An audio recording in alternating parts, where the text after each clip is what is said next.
দর্শক, চট্টগ্রামের নিত্যপণ্যের দাম দর জানবো এবার। নগরীর কাজীর দেউরি বাজারে আছেন প্রতিনিধি হাসান ফেরদৌস। সরাসরি চলে যাচ্ছি তার কাছে। ফেরদৌস, ছুটির দিনে চট্টগ্রামের বাজার পরিস্থিতি কেমন দেখছেন আমাদের জানাবেন। হ্যাঁ, আপনি যেমনটাই বলছিলেন, আমরা নিউজে বিষয়ে বিস্তারিত বলেছিলাম।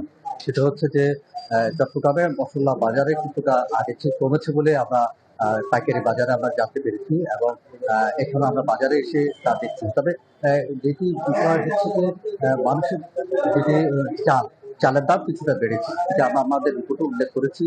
এবং এখানে যেটা আমরা মসল্লা খুচরা বাজার আমরা একটা কথা বলেছিলাম ব্যবসায়ীদের সাথে, তারা যেটা আমাদেরকে বলছেন যে এখানে খুচরা লবঙ্গ বিক্রি হচ্ছে 1400 টাকা পার কেজিতে। এলাচি তো দাম কিছুটা বিভিন্ন স্ট্যান্ডার্ডে কোন জায়গায় বিক্রি হচ্ছে 4500 থেকে 5000, কোথাও আরো বেশি। এবং দারচিনি সেটিও তারা বেড়ে কমেছে বলে 10 থেকে 20 টাকা বলে বলছেন। গোলমরিচ এবং ধনিয়া, জিরা, পেঁয়াজের দাম 55 থেকে 60 টাকা পাওয়া যাচ্ছে। আদা 150 থেকে 160 টাকা। এভাবে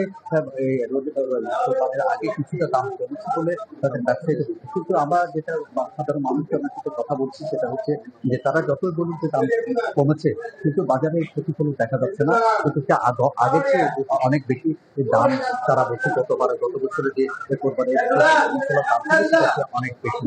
আর এছাড়া আমাদের এখানে গ্রীষ্মকালীন যে সবজিগুলো আছে, গ্রীষ্মকালীন সবজির মধ্যে এখানে বেরিয়েছে দেখা যাচ্ছে যে ফুলকপির দামও 100 টাকার উপরে। অন্যান্য সবজিগুলো 80 টাকা দিকে কোনো সবজি পাওয়া যাচ্ছে না। আর এর মধ্যে বেশ কিছু রয়েছে।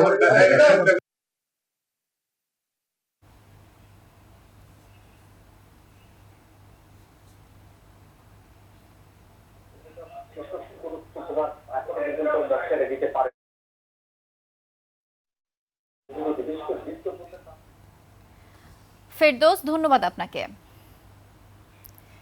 দর্শক, চট্টগ্রাম থেকে আমরা যুক্ত ছিলাম হাসান ফেরদৌসের সাথে। জানাচ্ছিলেন চট্টগ্রামের নিত্য প্রয়োজনীয় দ্রব্যের বাজার দর।